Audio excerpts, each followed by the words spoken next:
नमस्कार दोस्तों, अपनी वैल्यू को पहचानो। ये एक मोटिवेशनल स्टोरी है।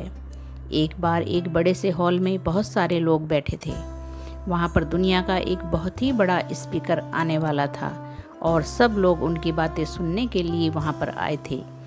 लगभग 10 मिनट के बाद वह स्पीकर स्टेज पर आ जाता है और वह बोलता है कि अगर आपने मेरी बात ठीक से सुन ली और समझ ली तो आपकी ज़िंदगी पूरी तरह से बदल जाएगी।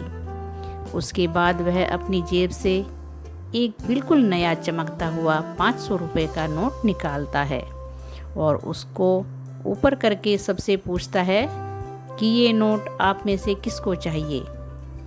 ये सुनते ही सब लोग अपने अपने हाथ ऊपर कर देते हैं। वह स्पीकर बोलता है कि ये नोट मैं आप में से किसी एक को दूंगा, लेकिन इसके लिए आपको थोड़ा इंतज़ार करना होगा। अब वह स्पीकर उस नोट को अपनी मुट्ठी में बंद कर लेता है और थोड़ी देर तक उसको मसलता है। अब उस नए नोट में सल पड़ जाते हैं और वह थोड़ा पुराना सा दिखने लगता है और वह एक किनारे से थोड़ा फट भी जाता है।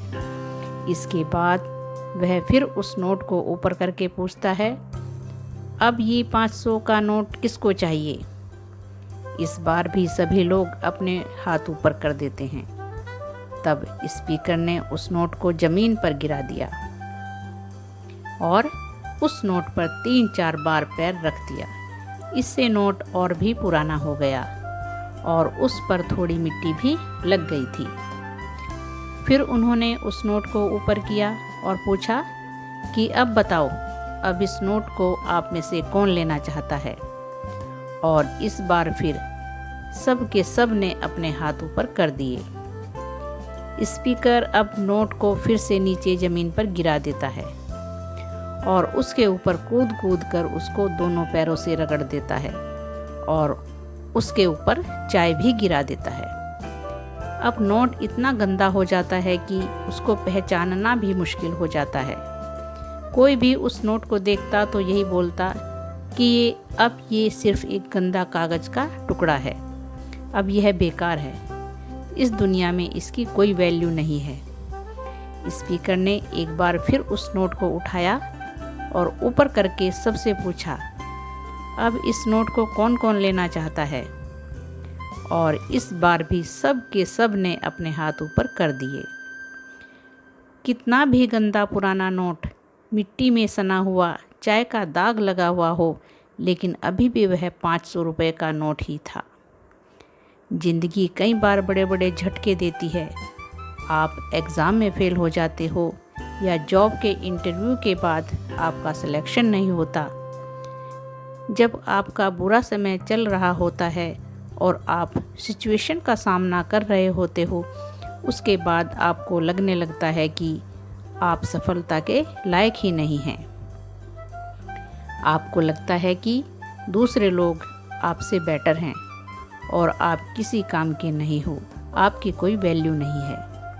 हमेशा याद रखो, इससे कोई फ़र्क नहीं पड़ता कि आपने कितनी बार सिचुएशन का सामना किया है, आप ज़िंदगी में कितनी बार फेल हुए हो। आपकी वैल्यू हमेशा वही रहेगी जो पहले थी। आपके पास कुछ खास है जो दूसरों के पास नहीं है और ये कोई भी आपसे छीन नहीं सकता। अब तक सक्सेस नहीं मिलने से आपकी वैल्यू कम नहीं हुई है। आप अभी भी अपने बारे में कितना भी लो फील कर रहे हो, उससे कोई फ़र्क नहीं पड़ता। जो लोग आपको अच्छे से समझते हैं वो लोग आपकी वैल्यू को उतना ही मानेंगे जितना पहले मानते थे। तो अपनी वैल्यू को समझो और कुछ बड़ा करके दिखाओ। तो दोस्तों, कैसी लगी ये कहानी? अच्छी लगी है तो लाइक करें, शेयर करें और चैनल को सब्सक्राइब करें। धन्यवाद दोस्तों।